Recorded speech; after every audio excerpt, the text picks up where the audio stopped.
Hello, Alyssa here, and welcome to my TED Talk. The topics on the table today are the parallels between Norse mythology and the Harry Potter series. Now, the gods and goddesses of Norse mythology really do seem to mirror the key characters in rolling series, which brings up the question of, well, how so? So, let's start with the enigmatic Severus Snape and Loki, the god of mischief and trickery. Now, both Snape and Loki are considered half bloods in a sense. Loki is half giant and half god, and Snape is a half blood wizard. And both Loki and Snape are considered liminal characters in the sense that they like to play both sides of the fence. They're neither inherently good or inherently evil. Now, Loki seems to trick or help anyone that advantages him in a sense, and depending on his mood of the day, I guess. And an example of, a malevolent Loki is when he killed the beloved god Baldur, which really made the other gods angry with him and treat him in such a way. And an example of a benevolent Loki was when, during the poem of the Lay of Thrym, Loki helps Thor find his stolen hammer, which was with the giants. Now, if you look at Snape, he has this special relationship with Dumbledore and even with Harry that we realize at the end of the novels.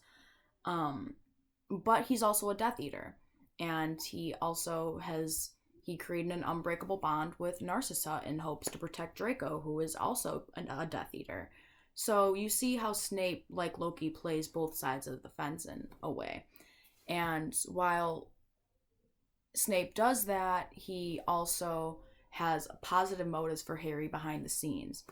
And Loki is the same way. He's known for his trickster nature and his harsh tongue, but he'll also help people too. So he helps the gods get out of bad situations with evil and whatnot.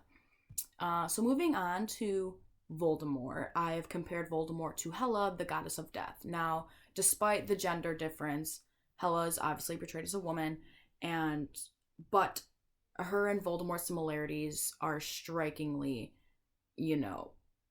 parallel nevertheless. And Hela is considered to be half alive, half dead.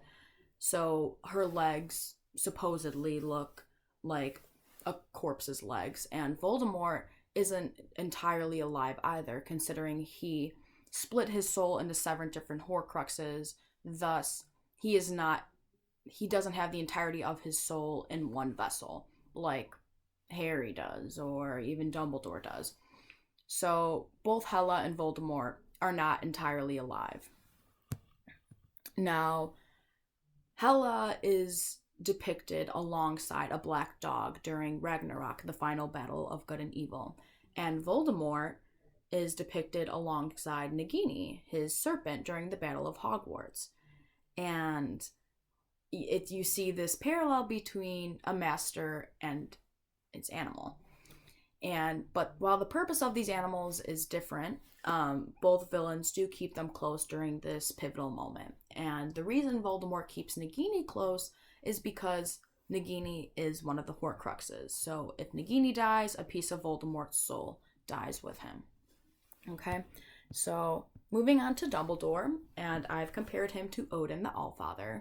Now, both are the absolute epitome of wise old men with their long white beards as a symbol of their wisdom. And they're both masters of their realms. Dumbledore is a master wizard, and Odin has the far most power in Asgard and in that realm.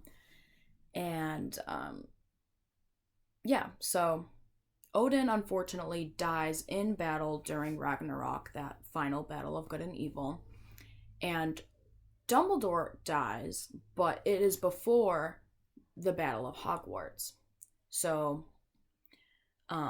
his death was at the end of the Half-Blood Prince, but that still serves as a pivotal moment in the beginning of the war of the Battle of Hogwarts. And it sets the stage for the deep remorse everyone has at Hogwarts, and they know that that's a symbol that evil is on its way. And also, if you analyze the involvement of Snape, who I compared to Loki, in Dumbledore's death, it displays how truly enigmatic Snape is, which furthers his similarity to Loki. Snape, on the surface, kills Dumbledore in front of Death Eaters and is like, oh, look, I killed Dumbledore. But behind the scenes, Dumbledore and Snape planned that. So they knew that that was going to happen. And you see Snape really trying to keep up both of these identities throughout the novels.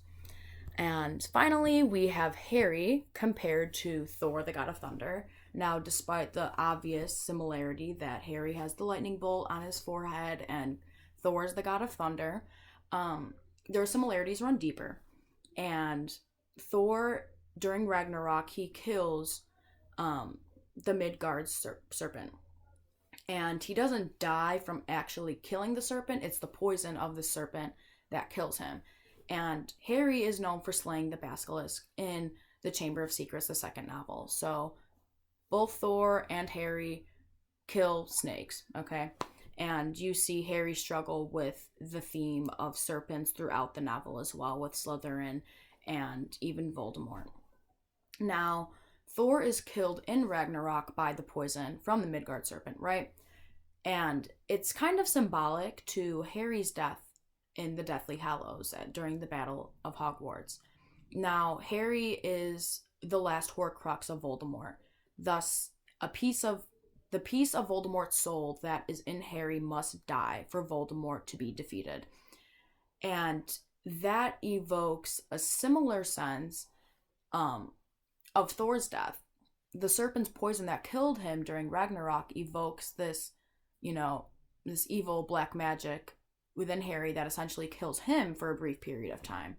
So while Thor is dead, Harry, a piece of him has to die, and then he's brought back. And, a new reign of peace commences after Voldemort is defeated. Which brings me to my last topic of the comparison of Ragnarok and the final battle between good and evil and the Battle of Hogwarts. So both are considered like Armageddons in a Christian sense, and both are prophesized as well. Ragnarok was prophesized by the Voluspa prophecy, which is considered the prophecy of seers, and it predicts the final battle between good and evil. So Voluspa's prophecy projected Ragnarok, just like Dumbledore and even Trelawney prophesized that upon the birth of Harry and the unknowing evil imprint that Voldemort made upon him, one had to die at the hand of the other, which set the stage for the Battle of Hogwarts. Now, Dumbledore and Snape know that Harry must be the one to defeat Voldemort during the final battle. Thus, they prepare him since his arrival at Hogwarts. And often in Norse mythology, you see that the gods know that Ragnarok is coming and alter themselves, their behavior, and gain strength in preparation for Ragnarok.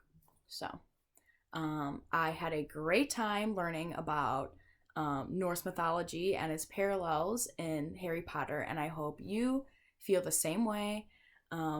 Have a great holiday season, and please stay safe and healthy. Thank you for coming to my TED Talk.